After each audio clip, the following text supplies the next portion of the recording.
ജവഹർലാൽ നെഹ്റുവിൻ്റെ സ്മരണകളും അദ്ദേഹത്തിൻ്റെ ഓർമ്മകളുമെല്ലാം രാജ്യത്തിൻ്റെ ചരിത്രത്തിൽ നിന്ന് മാറ്റുവാൻ നിലവിലുള്ള ഫാസിസ്റ്റ് കേന്ദ്ര ഗവൺമെൻറ് നടത്തുന്ന നീക്കങ്ങൾ വലിയ നിലയിൽ പോയിക്കൊണ്ടിരിക്കുന്ന കാലം കൂടിയാണ്. ഏറ്റവും അവസാനം അദ്ദേഹത്തിൻ്റെ ആവേശത്തിൽ കോൺഗ്രസ് ഗവൺമെൻറ് തുടങ്ങിയ നെഹ്റു യുവ കേന്ദ്രയുടെ പേര് വരെ മാറ്റുവാൻ ഇവർ തയ്യാറായില്ല.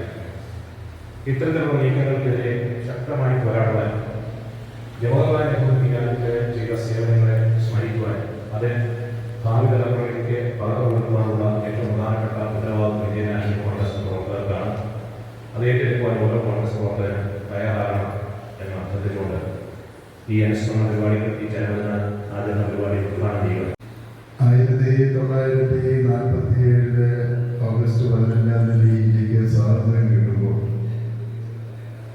ബ്രിട്ടീഷുകാർ ചവച്ച് തുപ്പിയ ചണ്ടി മാത്രമായിരുന്നു ഇന്ത്യ മഹാരാജ്യം.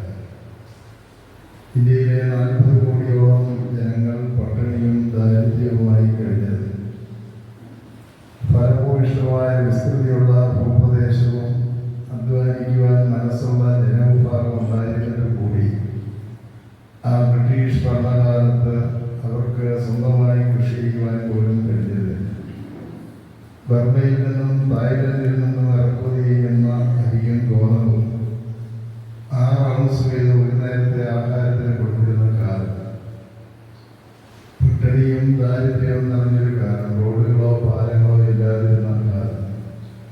ഇതിനൊക്കെ ഒരു മാറ്റം ഉണ്ടാക്കി കൊടുക്കുന്നതിന് വേണ്ടിയാണ് ഇന്ത്യ പൂർണ്ണ റിപ്പബ്ലിക്കാക്കിക്കൊണ്ട് 1950 ഒന്നാം പഞ്ചവത്സര പദ്ധതിക്ക് രൂപം കൊടുത്തുകൊണ്ട് ബർമയിൽ നിന്നും തായ്ലൻഡിൽ നിന്നും ഇറക്കുമതി ചെയ്യുന്ന അരി ഉപയോഗിച്ച് ജീവിച്ചിരുന്ന കാലത്ത് നിന്ന് മാറ്റം വരുത്തിക്കൊണ്ട് 50 ദശലക്ഷം ടൺ അരി ഉത്പാദിപ്പിക്കുന്ന രാജ്യമായി ഇന്ത്യ മാറി.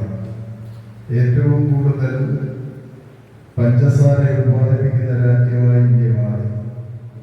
ലോകരാജ്യങ്ങളിൽ